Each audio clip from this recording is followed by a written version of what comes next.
It is 2 o'clock in Los Angeles on Saturday afternoon, and welcome to the NewsGeezers' second 2020 lunch. And I remember Vince Scully once adding, wherever you may be, which is true of YouTube. Somebody just called me from Texas that they're watching. So, hi, Texas. Good to see you. You remember that the first lunch back in March, it was actually in February, end of February, was on the history of LA news choppers. Turns out to have been the only chance that we've had to get together this year. And when the pandemic hit, our May program, the political panel that you're going to experience today, it just went away. So did our August program with Lou Irwin, the first KABC TV anchor, and his director at the time, Steve Bender. And we'll do that one in person, I promise, sometime in 2021 back at Victoria, our usual stomping ground in North Hollywood.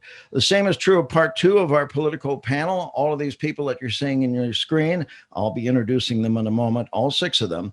They're remarkable panelists, and they've agreed to return in person when we can safely schedule a lunch at Victoria's.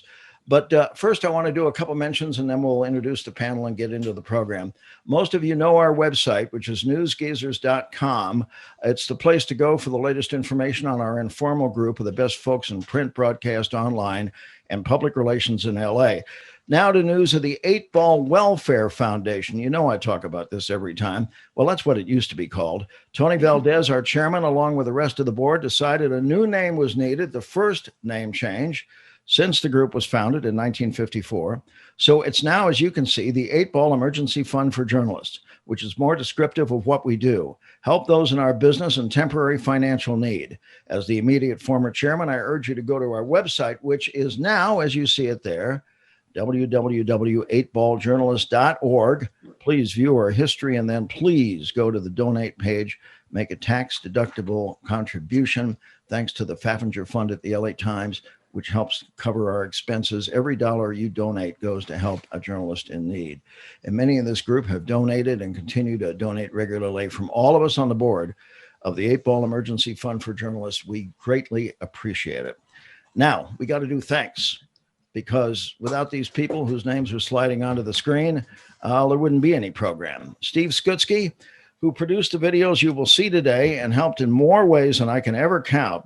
He is part of what we're doing in splitting up the roles today. He's going to introduce and roll the videos from Brentwood. Bill Dawson, engineer extraordinaire, helped Steve and I overcome a lot of technical hurdles. Not all of them, but most of them. And Bill will be doing some of the live camera switching, as well as showing you all the graphics from his home in Port Hueneme. Joel Tater, friend of 55 years. There's Joel, is right next to me. Joel, wave. Joel is a friend of 55 years, one of the best TV directors ever. He hates when I say that. He's here with me in Porter Ranch. And Joel is one of our four founders of the NewsGeezers, continues to be my sidekick, and today he'll be relaying emails and texts to our viewers, from our viewers to all of you. The six panelists you are going to meet now agreed to appear today. And as we only have 10 days to go from the election, and as you know, both Republicans and Democrats tell us it is the most important of our lives, so the timing is perfect. Now, most of these fine folks that you see on your screen need no introduction, but I'm going to do it anyway. Let's start with Warren Olney. Warren, give us a wave. Hi. Hey, there he is. For over 25 years, television news anchor and a reporter for 4 LA TV stations, channels 2, 4, 7, and 13, as well as Washington, D.C. station WTOP. He once was a print reporter for the Sacramento Bee. For the last, or not for the last, but for 24 years, Warren hosted KCRW's local public affairs show, Which Way LA? I know we've all heard it. And for 16 years, he hosted the nationally syndicated public radio show, To The Point. Since 2017, he's continued to host To The Point on a KCRW podcast. You'll find it at kcrw.com/TTP. He's won nearly 40 awards, including a Golden Mike for Lifetime Achievement. And throughout his career, Warren has covered local, state, and national politics. Sherry Bebitch Jeffe. Sherry, wave. Hello there. They all know you because she's a nationally respected political analyst, USC public policy professor. We've all seen and heard her political analysis on KNBC, KCAL, KPCC radio, and she's been on NBC, MSNBC, BBC. I'm probably leaving out a dozen here. Sherry frequently writes and speaks about government and politics. You can catch up with her every week, really every week, because she is now a partner in crime with our next guest, who is Bill Boyarsky. Bill, give him a wave. There he is. Bill spent 30 years, as most all of you know, with the Los Angeles Times as political writer, featured columnist, and city editor. He was a member of reporting teams that won 3 Pulitzer Prizes, author of 6 books, including 2 biographies of Ronald Reagan and 1 about the Chandler family dynasty. Now, Bill and Sherry, and that's why I said they were partners in crime, co-host a weekly podcast titled Inside Golden State Politics. It's a noteworthy and unique analysis of both state and national political affairs. I listen to it every week where I'm out for a walk, plug in my little things in the ear and walk around and listen to them. And today I heard them in their latest one talk about the most recent debate, number 2, which was the one that was supposed to be number 3. But you can pick up Inside Golden State Politics wherever you get your podcast. I know you'll enjoy it. They're wonderful. Dan Blackburn. Dan, give us a wave. There he is. 50 plus years as a radio and television reporter and anchor, Dan describes it as a half century in a front row seat, which I like that quote.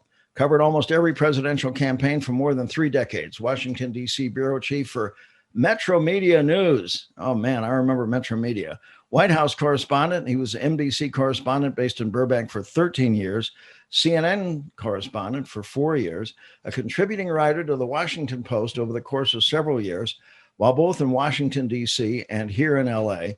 And he runs his own consulting company and image production company. It's called Image Associates. Dan is also an accomplished author with his 3rd and most recent book, especially relevant right now. Its title, Of Presidents and Predators, very much about politics and government. His 2nd book was Wild and Wonderful, Photography of the Western United States. His first work was called Zen and the Cross-Country Skier. I know he hates that title, but it reflected his interest at the time in backcountry skiing. To Dave Bryan. Dave, where are you? Give us a wave. There you are. Right here. Retired, and we all know who you are. Retired in 2019 after a 43-year career in broadcast journalism, investigative television reporter in Baltimore for 6 years. What station back there? I was at WJZ. It was a ABC station at the time. It's now CBS. Now, yeah, WBAL is the ABC back there, right? Yeah. Yeah. 8 years at CBS station KPIX and, of course, San Francisco. 25 years at CBS2 and KCAL here in Los Angeles. Starting in 1994, he was KCAL's full-time political reporter, and you will be seeing a sample of his work very shortly. And finally, we go to Jim Lemon, who has the distinction of being the only 3-headed news director I've ever met. He has been for several years now, news director, 7 years, I think, of news director of Santa Barbara, Santa Maria, St. Louis, Obispo ABC affiliate, KEYT Channel 3. And he's also the news director for the CBS and Fox affiliates on the Central Coast. Previously managed news departments in 4 other cities. He's also been an anchor, reporter, and news producer. He has a unique perspective among our panelists from a smaller media market and the challenges that he and his staff and stations face. And Jim, wave to us. Good to see you all. He is over there. You're all wonderful. Now, Steve Skutsky gets credit for a good question to start us off. And I'm going to call on each of you to answer this one. What single memory stands out the most in your mind about past presidential campaigns? We're going to start with Sherry. Oh, I wish you hadn't asked me that. I was at the Ambassador Hotel the night that Bobby Kennedy was assassinated. I was not in the kitchen, only because I knew the route from the Colonial Room through the kitchen into the embassy room, but I and my chairs of students for Kennedy decided the room was too crowded and we wouldn't use the back way. It was a horrific evening, and of anything. The second one, I'll have to say, is probably when I was quite young And I was a Kennedy girl for John Kennedy. And man, he was so cute. That's my second most memorable campaign, John. Let's go to your, as I say, partner in crime. Bill, what's the memory that stands out the most for you about past presidential campaigns?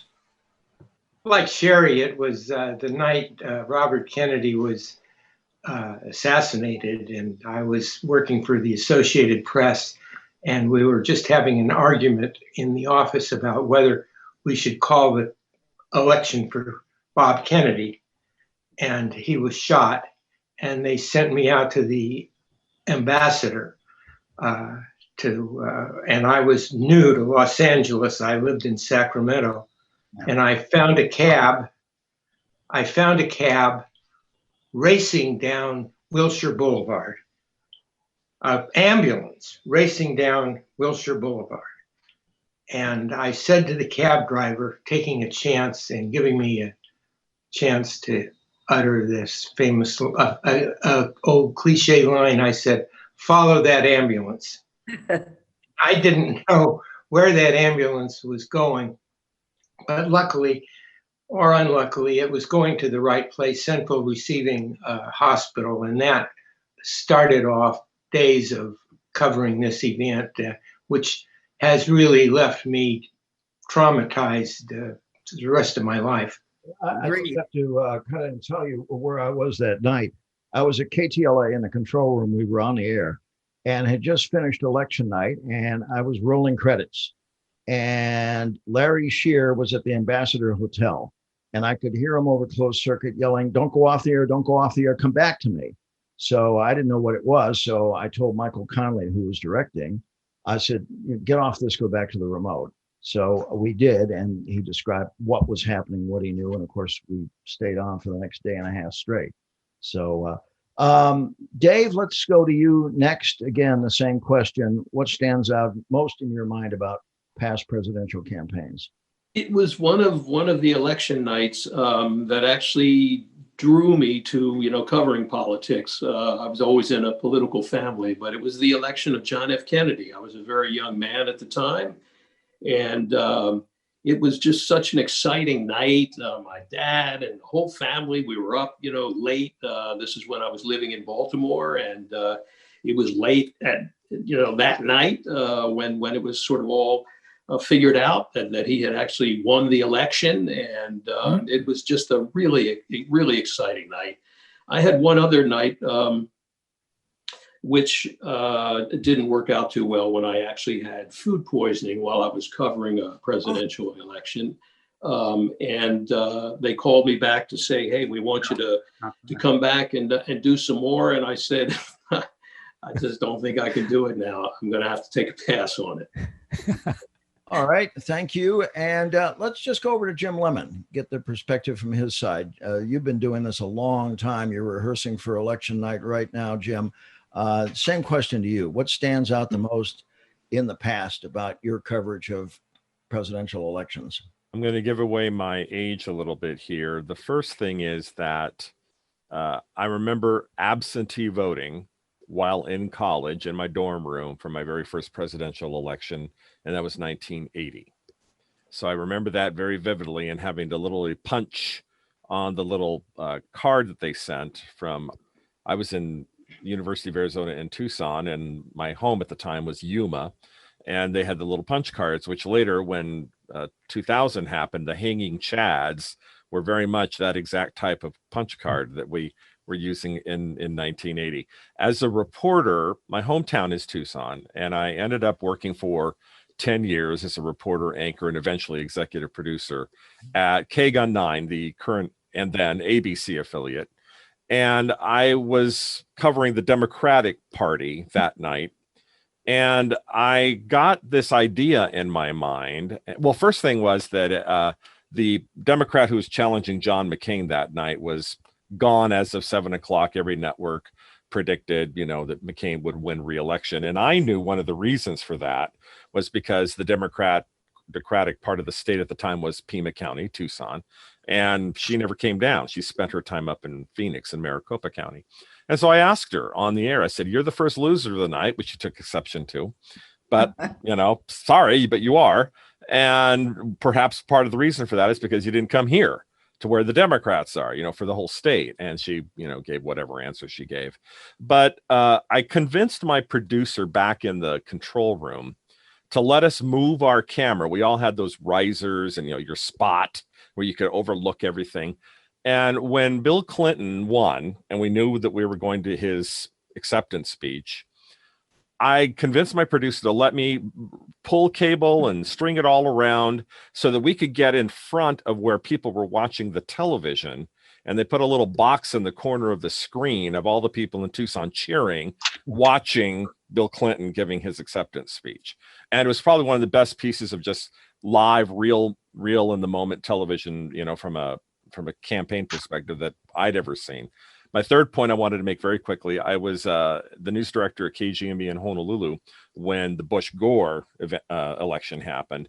And while everyone on the mainland was dealing with trying to stay awake for it, all of that played out in prime time for those of us in the islands. And so literally 8 o'clock, 9 o'clock, 9:30, all these things were happening. And it's like, usually that's not the way it works for an election in Honolulu, because it's all done and over with by the time we get to prime time in Hawaii. But that was not the case in that election. So some very interesting memories there. Thank you, Jim. We're going to go to Dan Blackburn first, then Warren Olney. Dan, same question. Well, clearly the assassination of Robert Kennedy was the most important event. I knew Bob pretty well when he first decided to run for the Senate. I was working in New York and was assigned to cover his Senate race. And during that period, I really did get to know him well. And after he won, they moved me to Washington and said, "This guy that you just covered for his Senate race, now you're covering him as a senator." So I wound up spending a lot of time covering Robert Kennedy. I even, partly I think because I was bilingual, traveled with him to Paris when he went to meet with the French premier. And we did that, and we did a couple of trips to London and everything. And so the June 4th, 1968 was the most memorable thing. The other thing that stands in my mind, my good friend Bob Clark, who was a correspondent for ABC, and he was set up just out of camera range from where I was. And Bob is on the phone, and the producer that he's on the phone with in New York doesn't believe him. And Bob is telling him, "Get our line back up, get our line back up." And the guy in New York keeps saying, "No, I don't believe you." And I thought Bob was going to have a heart attack right there. But he didn't. The producer, however, in New York was fired the next day. Wow, I can imagine. Dan, Yeah, thank you. Same question to Warren Olney, and let me just repeat it for people that are just tuning in. We've just started our panel. Thank you for joining us. We're making the rounds of all 6 panelists with the same question. What single memory stands out the most in your mind about past presidential campaigns? Warren Olney, please. Thanks, Bob. I guess everybody has gone back to 1968, and I would too. And in Washington, I was in Washington, D.C. in 1968, and I covered the funeral of Robert Kennedy for WTOP, which is a Washington Post station in Washington. Also covered the riot that occurred after the assassination of Martin Luther King Jr. that year as well. And I went to the Chicago convention. The reason I was in Washington was I had been sent there by the CBS Stations Division to be the Washington bureau chief for the 5 stations owned by the network at the time, which is Washington, New York, Chicago, Philadelphia, and St. Louis. And about 5 months after I got there, I think something like that, they closed the bureau. And so I had moved my family across the country, and I was able to get a job at WTOP. And then I was sent to the Chicago convention that year, and I was supposed to cover the Washington, D.C. delegation. There were three of us that went. One covered the Washington delegation. Oh, that was me. Somebody covered Virginia. Somebody else covered Maryland. And the idea that the assignment for me was that this was the DC delegation was the most diverse delegation that had ever been sent to a national convention, and it included welfare mothers and other people of color who had been not necessarily welcomed at national conventions in the past. Of course, it was also the last convention that was actually decided, where the nominee was actually decided at the convention, rather than by presidential primaries in various states. And of course, the total surprise was that there was a police riot. There was the massive demonstration outside against the war in Vietnam and against Hubert Humphrey. And so that was a memorable time, a memorable year, and an extraordinary experience for me. Bob, can I come back? I have a little bit of a story that's really a story for journalists. It'll be very brief. For Bob Kennedy's funeral, the press bus pulled in right behind the hearse, because that's the position the press bus always has on a campaign. You're right behind the candidate and you never leave the candidate. Coming up behind us was this limousine. In it was Lyndon Johnson. Huh. And we said, no, you can't pass us. And Dick Drain, who worked for Ted Kennedy, his press secretary, got out of the press bus, defied the Secret Service to arrest him, and planted himself right in front of the presidential limousine and said, I'm not moving. And he didn't. And they had to stay behind us all of the way into Arlington. And wow. you don't hear those or see that happen very often. What a memory. Thank you to all six of you. Stand by as we move along here. Now, there are three basic parts of our discussion today. The challenges for the news media in trying to cover a presidential campaign in the midst of a pandemic. Number two, the influence of campaign ads, past and present. Then some hot topics 10 days before the election. And Steve Skutsky, who's out there in Brentwood, put together the videos you're about to see today to help drive the conversation. And Steve, your turn. Show us the first one, please. Okay, Bob. This year's campaign has been more remote and subdued because of COVID-19, with a lot less personal interaction. But before we talk about that, let's take a look at a report by Dave Bryan. It's you, Dave, from 2016, on a very active day late in the campaign.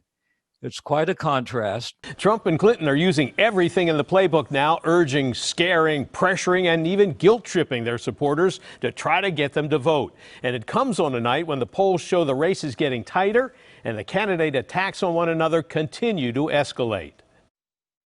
As the campaign days dwindle, Hillary Clinton and Donald Trump are still taking their best shots at one another. I mean, he starts out by insulting immigrants.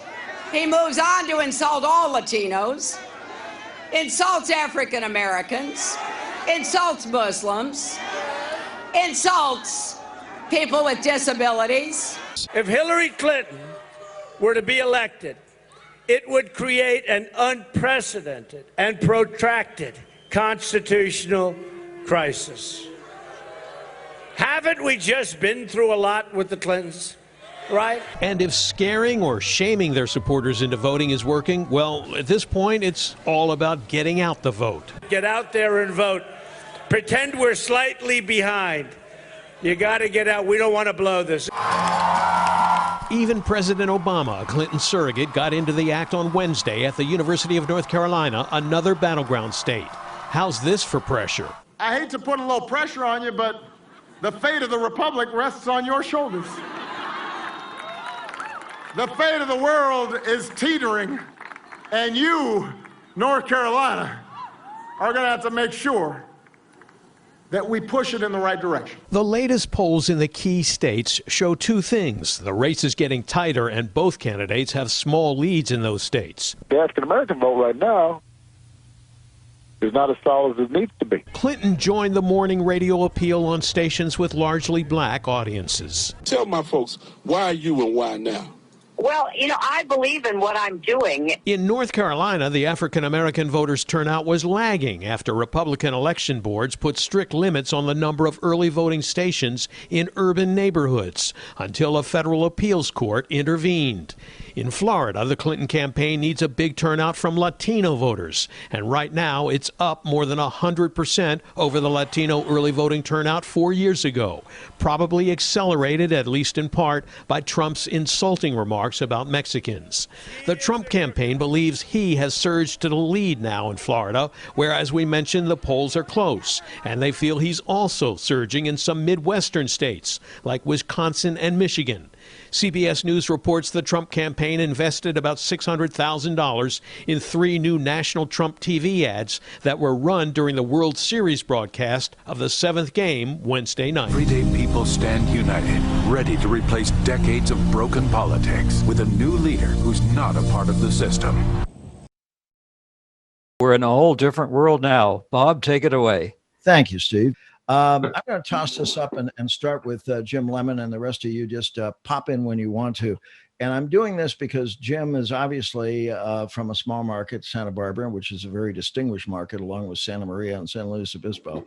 But the problem for the news media and maybe the candidates trying to have exposure in a market like that, and especially all of this in the pandemic. Give us your unique point of view, and then we'll bring everybody else in. Well, one of the things that's interesting, especially when it comes to the presidential race, is that in general, California is not a place where you see a lot of the advertising from either this year Biden or Trump. Why? Because California is a blue state. So California is safe. That is not the case, of course, for swing states like Michigan, Pennsylvania, and now we've all seen the ones that are happening, the additional ones, North Carolina, maybe even Florida, and maybe even Texas, for example. What's happening at the local level, Bob, is that we are being inundated here with the propositions in California. So if there's, when it comes to anything from Uber drivers to whether or not you should have a doctor at your dialysis clinic, you're hearing about it on our air in our newscasts during the commercials. Of course, we run coverage of those issues, but most of the commercials that are running in local news, and I think it's the same in every market, not just small markets like ours, is very much all about the political campaigns that are going on right now. Broadcast television is, for the most part, it's advertising that keeps it afloat and keeps it a business that's viable. And this year, because of the pandemic, if there was ever a year for a pandemic to happen where a political year could come in and help save it, this is the year. Because while advertising revenues are down significantly when it comes to regular advertising, political is at least making it bearable. And so that's somewhat interesting that's been happening here. All right. Bob, could I make a point? Thank you. Each of you just kind of raise a finger and we'll go on. Warren Olney. Yeah, I wanted to make a point about smaller markets and reaching smaller markets and the difficulty that presidential campaigns have had in doing that. And this goes back to 1972, when it came down to the Democratic nomination came down to Humphrey and McGovern in the California primary. And I was covering that for Channel 2 here in Los Angeles. And what I encountered was an organization called McGovern Video News. And this tells you something about the nature of the technology that's involved and how much it has changed. The McGovern campaign had a Volkswagen bus with a guy named Ed Dudkowski, who had come out of San Francisco, and it was full of video editing equipment. They would go to a McGovern speech. They would videotape the speech, and then they would run to the van, duplicate copies of the speech onto tapes. And then they had a system of cars and little planes and other such things that would take the copies of the speeches, the taped copies, to television stations in the various markets around California. And I did a story on that with the woman who was running the McGovern Video News, the result of which was that the Humphrey campaign complained to the stations involved that somehow this was a violation of the equal time rule, and that those stations would be sued by the Humphrey campaign if they continued to run those videos, and they consequently stopped doing it. The woman in charge of it was told by one of the people in the campaign, for God's sake, when you're robbing the bank, don't tell the CBS News and get it blared on TV. The ultimate moral of the story is, I married the woman. Who wants to go next? Same. I wanted to make a point that for Jim's point, in that here I am in Los Angeles, and I'm telling you, both on cable and on broadcast, millions of proposition ads, but we're getting candidate ads because if I'm on cable's cheaper. You can do more. And so LA is getting a nice little sample of what's going on. And you need to know just today that Joe Biden's campaign broke the historical record for spending on TV ads. And it's roughly $500 million. Wow. I've never in my life have seen anything like that. And I'm quite wondering, and maybe Bob might let us chat about it, whether or not it's worth it. I just don't know, but it's an awful lot of money if it is worth it. And it's going to probably narrow the farm team for future presidential election campaigns. Brian. Yeah, I think it's interesting too that the TV ads, I think, are actually much more important in this particular presidential campaign than they have been in the past, because the campaign is a virtual campaign. Yeah. So I think that's one of the differences is that we've only had 2 debates, and I don't think there's been a lot of opportunity for many people, particularly working people who aren't around, don't have a lot of time to watch TV. I think the ads are probably one of the ways that more people now in this particular campaign are going to make up their minds about who to support and who not to support. And who's next? Dan, we haven't heard from you on this subject. Yeah, I think everybody's pretty much got a good handle on it. In the case of Biden, I think it's almost a matter of, I got all this money, I need to spend it, because he is rolling in cash. He's certainly better off financially than the Trump campaign is. And they are spending money like money was going out of style, not just here, but in a whole lot of places around the country. I know they're pouring a ton of money into Michigan and into quite a bit into Wisconsin. There's I don't think we'll see this much money raised in a presidential campaign again in the near future.